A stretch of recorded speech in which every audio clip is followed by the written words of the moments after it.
Mujer Latina today, we have a wonderful news to share from Isabel Framer from Copley, Ohio. Welcome to Mujer Latina today, Isabel. Thank you, Lorena. Thank you for inviting me to Mujer Latina today. It's always an honor to be on your show. I'm very excited. I'm excited to be talking with you, first of all. And I wanted to share with you and with all the viewers how excited I was this morning. And I want to start off that, I got a telephone call, and I'm not going to say from whom, but I got this telephone call, and the individual tells me that, there's going to be this report in the afternoon. And he said the president was going to announce that he was providing deferred action for the Dreamers. And I was so excited, Lorena. I was just bouncing off the wall. Okay, I was like just so excited. I'm thinking, oh my God, I want to share, Anyway, and at the same time, though, I'm thinking, is this true? Could it be true? And I didn't want to say anything or, talk to anyone because I wanted to hear it directly, coming from the Department of Homeland Security or the president. I just was afraid to give out information that wasn't accurate. And then shortly after, I got an email, and it was an announcement, a press announcement from the Department of Homeland Security. And oh my God, the whole day, I can't tell you, I just have not stopped being very excited. It's a very, very happy day for the Dreamers, and their dreams have come true. For the community that we've seen the faces. We don't talk about numbers because we know our community. We know our faces, their faces. Could you please share with us the importance of this news and a message for the Latino community, for all of us, that we're celebrating, but also we need to be to understand more about this announcement? Well, when you mentioned that, we've seen the faces, it just it kind of, it gives me this bittersweet feeling. It's sad, and at the same time, I'm really happy right now because I'm sure that all those mothers that you're talking about that, want a better life for their children, and all those young people that have lived daily, and I mean daily, and I can't even imagine having to live in that way for with fear that you might be picked up at any moment. That's very, it's not a very, it's not just a way anybody would want to really live, So I'm sure that many are just, celebrating, excited. In particular, there's a particular family that I know that I really, really, really, have grown to like, and it's a mixed family. Some are U.S. citizens, some are not, and some are here undocumented. And I remember the sadness that I was feeling about one particular child that is just an unbelievable, and of course we won't mention any names, but unbelievable child that I just really adore. And I was thinking, oh, is there anything I can do, anything that I can do for that child to be able to, and this was only like maybe that to be able to, get deferred action or stay, for a while until Congress hopefully passes a DREAM Act. And, and this only happened about 2 weeks ago. But this is huge. This is a huge, huge news. And I know that the Dreamers and the families and the advocates, they realize how huge a news this news is.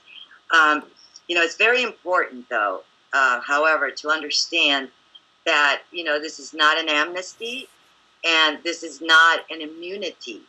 There's differences with the legal terminology. This is a deferred action for the Dreamers. And so we have to make sure that we convey accurate information to them, our community. We all, as community leaders, need to, we're responsible to help them out.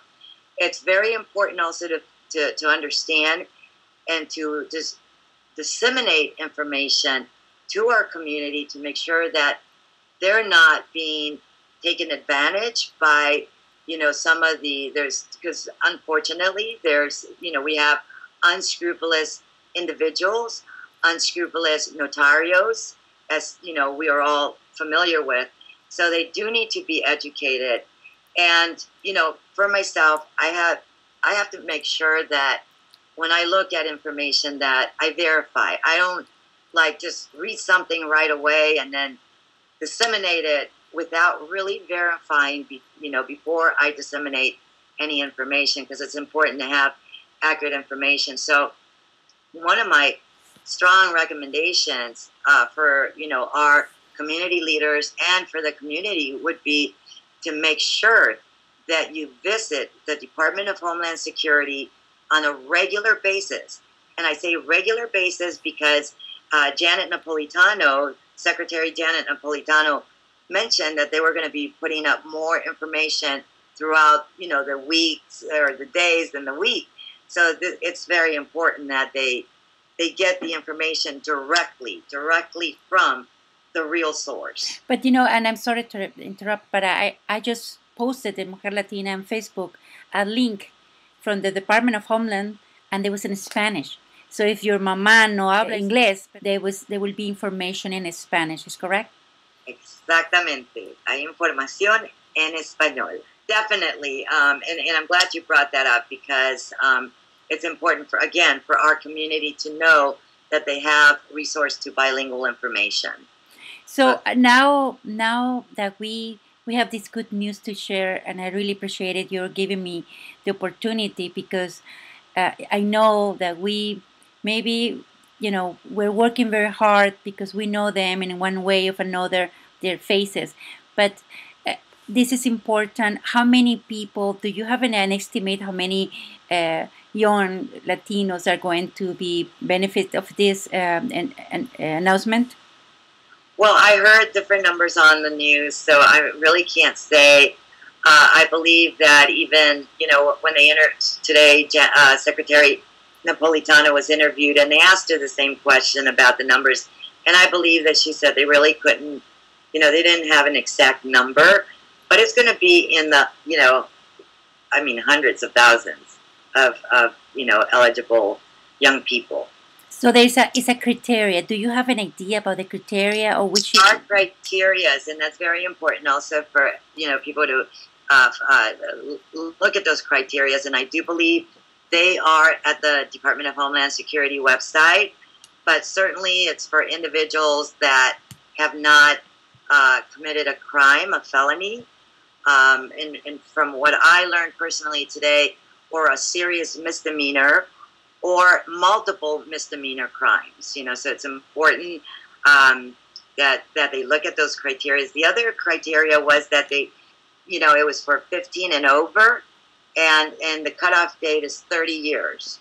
30-year-old. I did hear also on a teleconference that I was on that if the children turn 15 within the next, when they turn 15, then they can go and apply for the deferred action. I think it's important that we, as a community, help to understand the power of this accomplishment, because it's a big accomplishment, don't you think? Yes, and it's the right thing for the country. And, this is also an important point to make. This is the right thing for the country, and it's the just thing. It's the just thing to do.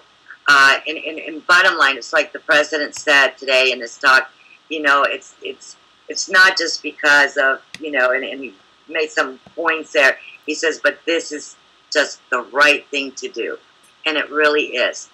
And if anybody's questioning, the action in the sense that they don't, that there's doubts. Well, let me tell you, today I'm going to pinch myself, pinch me, am I dreaming? This is not true, is it really happening? And I'm sure that, there's going to be some concerns, or, some people being a little skeptical about it, but this is for real. The president gave a directive. This was a presidential directive, and it is to be taken in effect immediately. I listened to that immediately, not tomorrow, not after, everything is no mañana, immediately. No mañana, no pasado mañana, sino Isabel, inmediatamente. so Yeah. thank you so much. Well, thank you, Lorena, and thank you for spreading the word always to not just our Mujer Latina, you know, because I know you're such a great advocate for mujeres, but to all the community. So thank you for all the great work that you're doing.